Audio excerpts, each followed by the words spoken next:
In 1951, a group of perfectly healthy men were paid to do absolutely nothing. No phones are allowed. Neither are any books, nor are they allowed to perform any tasks.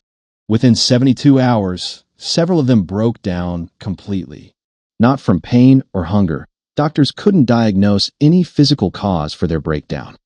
They broke down from the absence of difficulty. This was the McGill sensory deprivation study, and what it found changed how scientists understood the human brain forever. But the disturbing part wasn't the breakdown itself. It was what the breakdown revealed about what your brain actually needs to stay alive. The researchers weren't studying pain. They were studying the opposite. They wanted to know what happens when you remove every single demand from a human being's environment. The subjects wore translucent goggles that blocked all pattern vision. Cardboard cuffs covered their hands so they couldn't feel texture. The only sound was the constant hum of an air conditioning unit, masking everything else. They were paid $20 a day, good money in 1951. Most could not last 3 days. The ones who stayed longer began reporting things that had no explanation. Structured hallucinations. Full scenes playing out behind their eyes with no input from the outside world. One subject reported seeing a procession of squirrels marching through the snow carrying sacks. Another described a miniature rocket ship firing pellets at him from across the room. But the lead researcher, Donald Hebb, wasn't interested in the hallucinations. He was interested in what caused them. His hypothesis was this: the brain is not a passive receiver. It is a prediction machine, constantly running models of what should happen next. And when nothing happens, when there is no input, no friction, no data coming in, the machine doesn't rest. It starts inventing. This was Hebb's real finding. The brain requires a minimum level of stimulation not to function well, but to function at all. Below that threshold, cognition doesn't slow down. It destabilizes. And here is the part that should have changed everything, but quietly got buried. Hebb's findings were immediately classified by the Canadian government, not because they were dangerous in a weapons sense, because they had immediate applications in interrogation. If you could break a healthy person's mind without touching them, just by removing friction from their world, that was useful information. The CIA took notice. So did MI5. What began as a study of boredom became the foundational document of psychological torture. But Hebb's actual conclusion, the one about ordinary human life, that part stayed in the academic literature, largely unread. His conclusion was precise. He wrote, "The human brain, deprived of its normal sensory environment, rapidly becomes unable to think clearly, perceive accurately, or maintain emotional stability." That word, normal, is where everything gets interesting. Because normal, for almost all of human history, meant something very specific. It meant physical difficulty, hunger, cold, the need to solve real problems with your body and your mind every single day. The brain evolved inside that world. That friction was not an obstacle to living well. It was the input the brain was built to run on. And then, very suddenly by evolutionary standards, we removed almost all of it.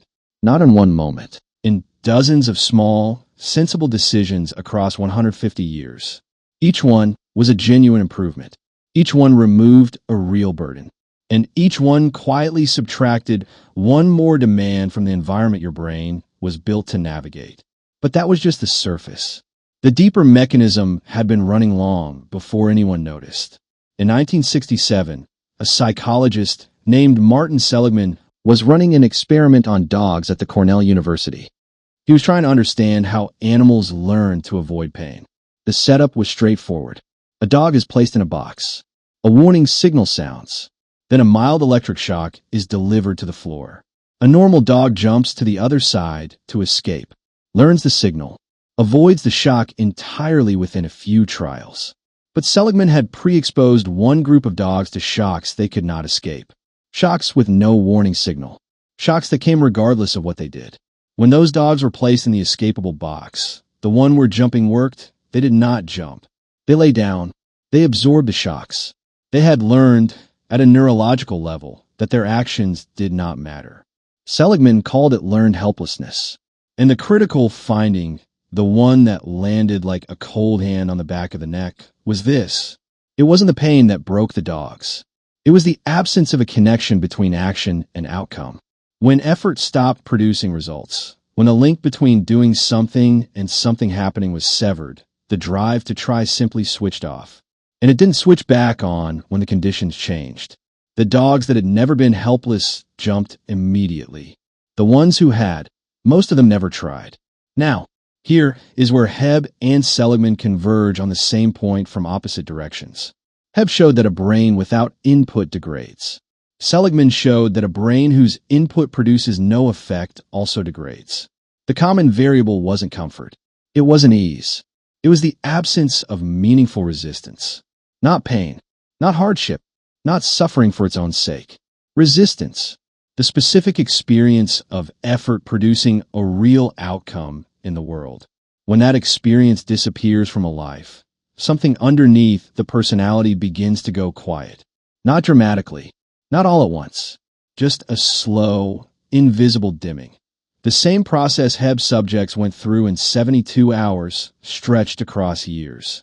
And here is the part the wellness industry will never sell you. Because the fix is not another form of comfort. The fix is the thing you have been trying to eliminate. In 2013, researchers at the University of Virginia ran a study. They gave subjects a choice: sit quietly in a room for 15 minutes or administer a mild electric shock to themselves. 67% of men chose the shock. They chose physical pain over unstructured emptiness. The researchers called this surprising. It isn't. Your brain does not want rest. It wants engagement. It wants the specific sensation of effort meeting reality. And when it cannot find that in the world, it will manufacture it however it can. Anxiety, compulsive checking, manufactured conflict, the restless feeling that something is wrong when nothing technically is. These are not character flaws. They're a brain doing exactly what it was designed to do, searching for the friction it was built to process. The modern world built a paradise. Unlimited food, unlimited water, no predators, no real threats of any kind. And inside that paradise, the same pattern Calhoun documented in his mice is playing out, not in 5 years, but across a generation. The beautiful ones are here too. They look healthy. They're technically fine, and they have quietly opted out of the friction that makes a life feel like something. But here is where this story diverges from the mice. Calhoun believed the mice had no choice. The colony was sealed. The roles were filled. There was no conceptual space left to expand into. Humans have something the mice never had: the ability to invent new roles, new challenges, new forms of resistance that didn't exist before. Hebb found that the minimum stimulation threshold could be met in many different ways. The brain doesn't care if the resistance is physical or cognitive or social. It just needs the loop to be real. Effort going in, something changing in the world as a result. Seligman spent the second half of his career studying exactly this. Not helplessness, but what reverses it. His answer was the same as Hebb's, arrived at from the opposite direction. Agency, the experience of your actions matching. Not success, not winning, not comfort, just the unambiguous experience of effort producing a real effect in the world. The experiment is still running. It has been running since the first washing machine, the first elevator, the first time someone removed a genuine demand from daily life in the name of progress. The data from McGill, from Seligman's lab, from the University of Virginia, all points to the same conclusion. Your brain is not suffering from too much difficulty. It is suffering from too little of the right kind. Not suffering you didn't choose. Not pain imposed from outside. Resistance you chose. A problem you decided was yours to solve. A real thing in the world that pushes back when you push. Hebb's subjects lasted 72 hours without it before their minds began to fracture. Most people in the modern world have been in that room for years. And the exit has been there the entire time. Not on the other side of supplement, or a productivity system, or a perfectly optimized morning routine. On the other side of something genuinely hard. Something where failure is a real possibility and the outcome is not guaranteed. The mice didn't have a choice. The lid was shut. The walls were real and they were permanent. You still do. What happens next is entirely up to you.